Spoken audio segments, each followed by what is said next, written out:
Funciones vitales. Representa el conjunto de funciones que se desprende desde el proceso de nutrición y todo lo relacionado con este proceso, la relación de los seres vivos con otros seres vivos y su entorno, es decir, el ambiente donde se desarrollan, donde crecen, donde se reproducen. Y también el proceso de reproducción que, como lo vimos anteriormente, puede desempeñarse o realizarse de manera sexual o asexual. Estas funciones vitales se desprenden de estas tres principales.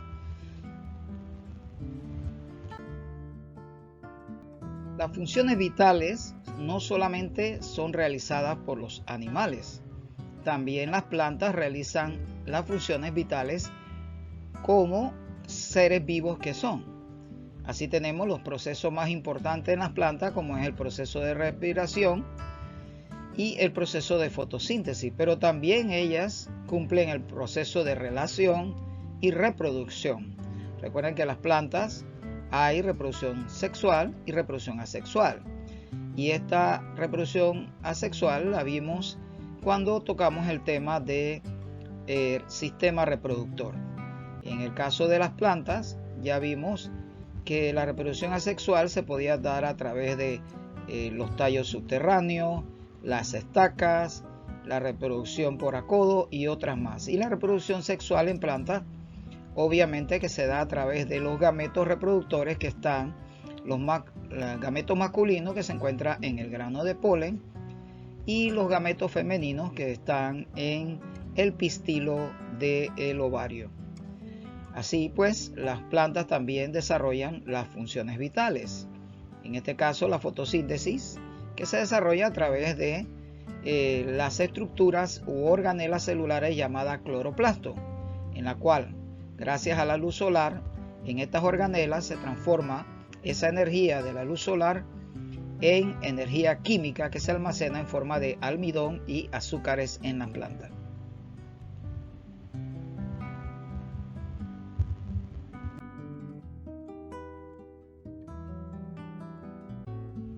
Las funciones vitales. Las funciones vitales, como lo explicamos anteriormente, se llevan a cabo tanto en plantas como en animales. Así que vamos a ver una breve definición de cada una de estas tres básicas, o de las cuales se desprenden todo el resto de las otras funciones.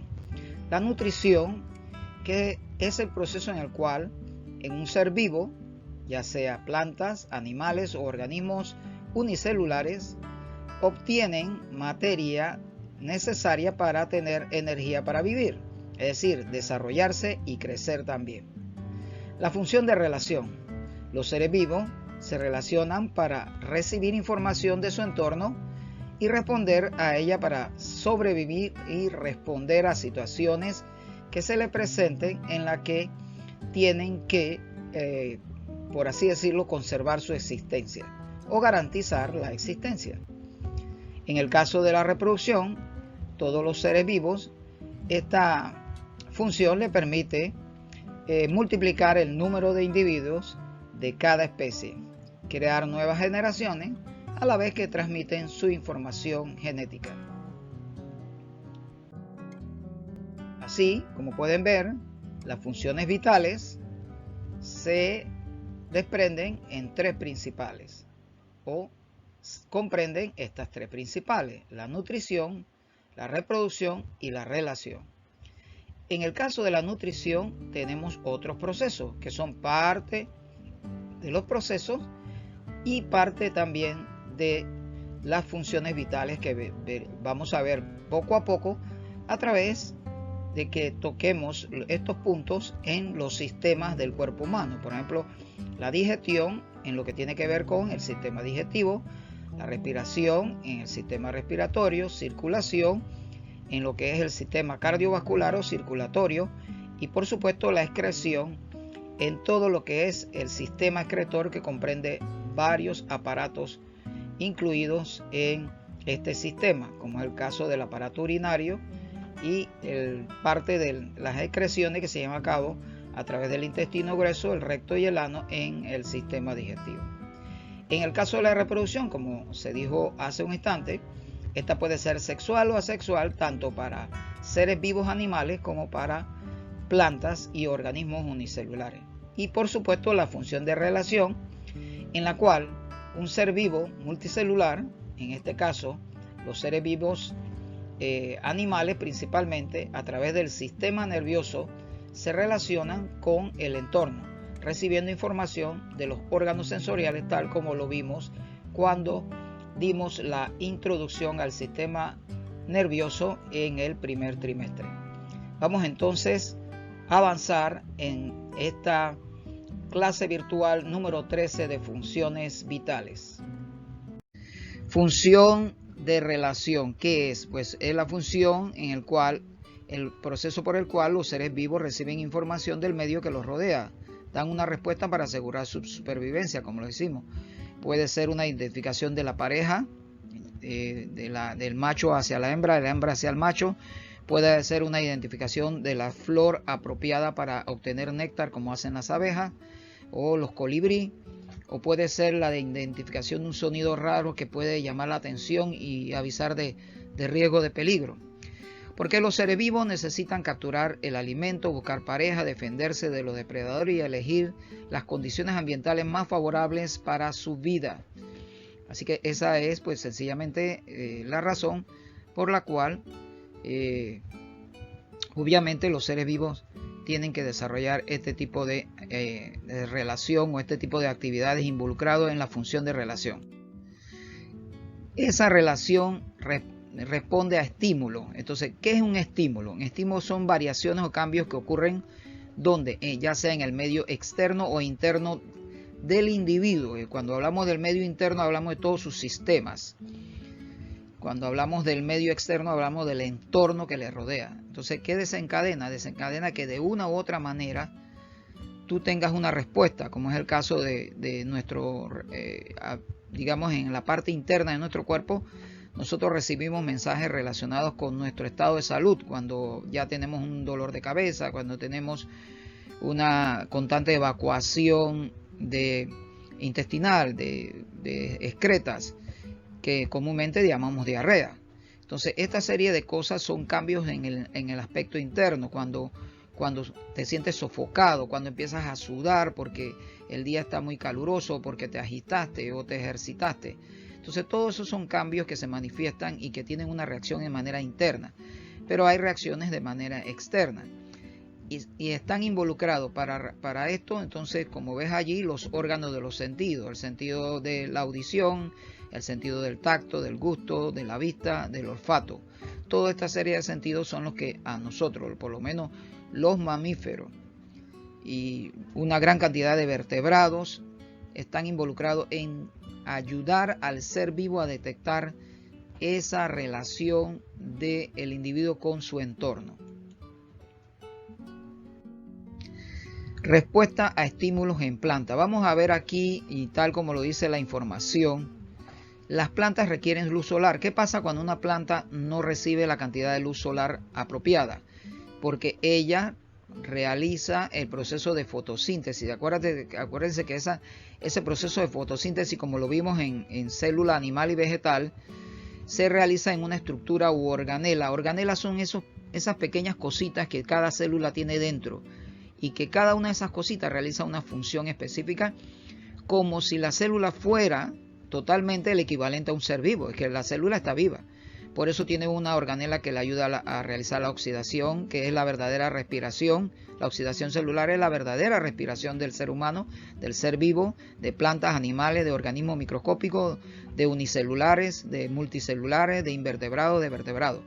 La verdadera respiración ocurre en la célula y eso se llama oxidación celular, donde la glucosa, que es nuestro combustible, el azúcar llamada glucosa, se combina químicamente con el oxígeno para darnos energía que se almacena en unas moléculas llamadas ácido adenosintrifosfato, ATP. Entonces, esta cantidad de energía se almacena, otra se utiliza diariamente, pero aquella que no se utiliza queda en reserva en el ATP.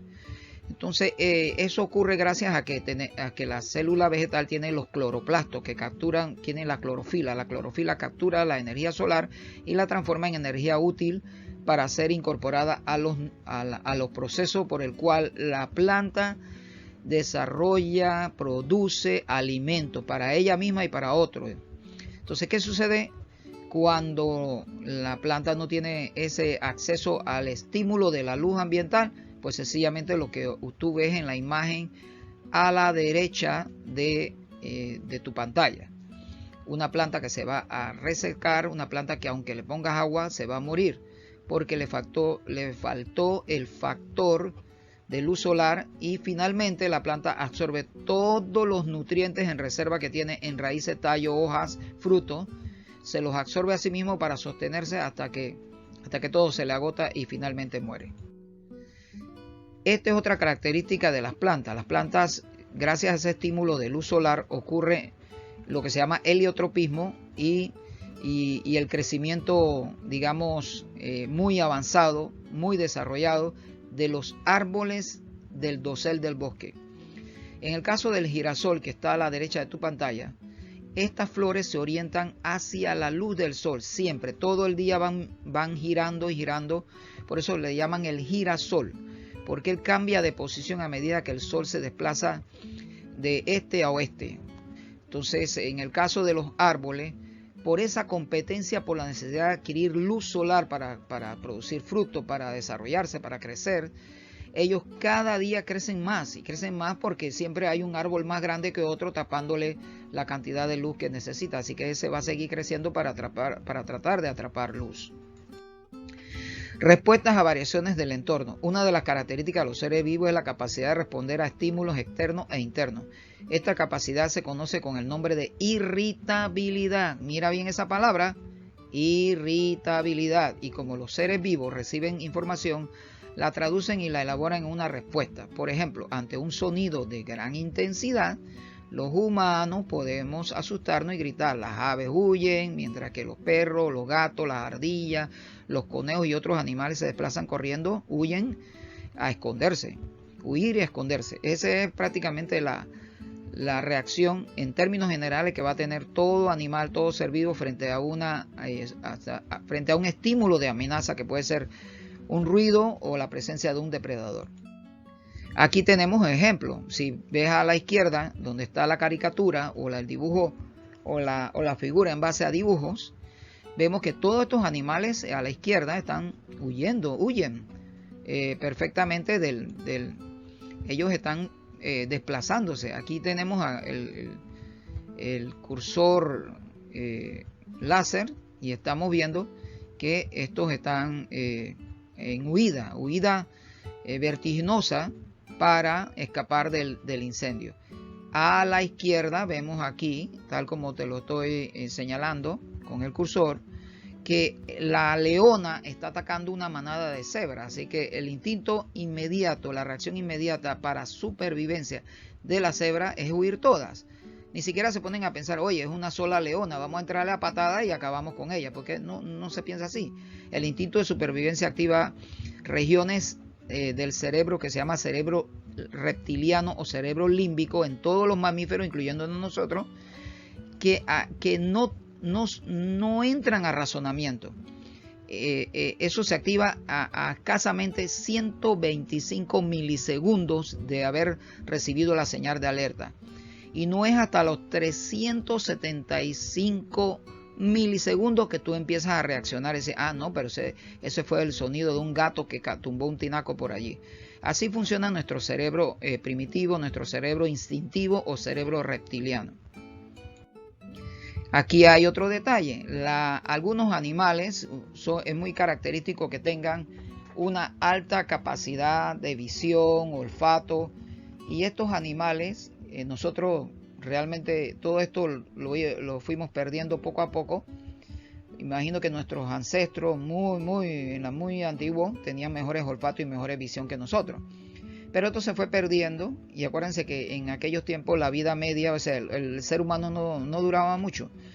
Ya entre los 30 y 40 años una persona, hace 10.000 años atrás, hace 15.000 años atrás, ya desde que tú tenías 25 años, 30, ya eras un anciano. Ya para ese tiempo la vida media de un ser humano no pasaba de 40. El que tenía más de 40 años, esa era la rareza. Hoy la vida media supera los 80, así que obviamente que se nota cómo vamos perdiendo todo lo que es la capacidad de olfato, de gusto, de audición, de visión a medida que envejecemos. Eso es característico. Pero estos ciertos animales, como es el caso del águila y la abeja, tienen un gran instinto. Los insectos y las aves, sobre todo, tienen un sentido de la visión muy agudo. Igual el olfato. El olfato para los cánidos, los perros, los gatos, los felinos, elefantes. Toda esta serie de mamíferos tienen un extraordinario olfato. Los elefantes no tienen muy buena visión, pero tienen muy buen olfato. Entonces, eso es parte del desarrollo de los sentidos para enfrentarse a los retos del entorno, y eso es parte de las adaptabilidades que tienen los seres vivos precisamente para obtener presa, para escapar del depredador y otras, o buscar su alimento, como el caso de las abejas, que la abeja es un invertebrado, obviamente es un invertebrado, y su alimento principal es todos los productos que generan los organismos, como las plantas que son autótrofas. Así que ella va a buscar su alimento como en los productos que elaboran las plantas. Así que todo lo que elaboran los autótrofos en materia de néctar en las flores, ella lo y el polen que lo utilizan ellos para hacer el famoso polen real, o el pan real de las abejas, para alimentar a la obrera que se van a convertir en reina. Aquí entonces los estímulos y respuesta en bacterias. ¿Qué pasa en las bacterias? Las bacterias son organismos unicelulares que captan los estímulos a través de las membranas que le rodean. Entonces los cambios de luz, la temperatura, la sustancia química como los medicamentos, los antibióticos, en el medio exterior pueden provocar cambios en su actividad metabólica. Por ejemplo, una respuesta a cambios es entrar en un estado de vida latente. Entonces forman lo que se llama espora, como lo ves ahí a la derecha de tu pantalla, aquí donde estoy pasando el cursor láser, a la derecha de tu pantalla. Entonces aquí ves esas esporas que se han formado con esa cápsula, esa cubierta que las protege de los medicamentos. Hasta que el medicamento desaparece, la cápsula se abre y las bacterias vuelven a atacarte. Así que es una forma de defenderse, aparte de que ellas se han hecho cada vez más resistentes a las acciones de antibióticos. Por eso es que tú ves constantemente que se habla de las bacterias nosocomiales que han invadido los hospitales, que la KPC y todo lo demás, precisamente por eso. Porque las que sobreviven, las bacterias que sobreviven a ese antibiótico que te inyectan o que tú bebes o que tomas en tus cápsulas o tus pastillas o tabletas, sencillamente esas ya sobreviven bajo el efecto de haber soportado el antibiótico. Así que hay que utilizar un antibiótico o más fuerte o combinaciones de antibióticos para poder acabarlas. Unicelulares. En los unicelulares también hay ciertas adaptaciones, y estas adaptaciones en los unicelulares tienen que ver con el movimiento. Entonces, estos movimientos de los unicelulares tenemos a las amebas que estamos señalando en este momento. Ellas tienen un movimiento que se llama pseudópodo, en la cual prolongan el citoplasma para moverse, como si tú estiraras un resorte de un extremo y luego lo dejas que se recoja del extremo opuesto. Bueno, ellas hacen más o menos ese movimiento. Ese movimiento se llama pseudópodo, pseudopata. Eso es lo que significa pseudópodo. Pseudopata, podo significa pata. Entonces se desplazan así, e incluso así ellas utilizan ese mecanismo para envolver partículas del entorno, para ingerirla y cumplir con su función de nutrición. Tenemos otro movimiento que es vibratorio, vibrátil. Vibrátil viene de vibratorio. Por estas estructuras de forma de filamento dotados de movimiento. Entonces, ¿estos cuáles son? Los cilios y flagelos.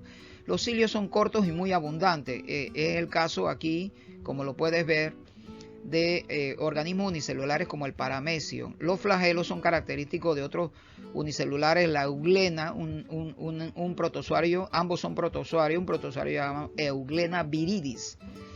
Es la que impulsa con este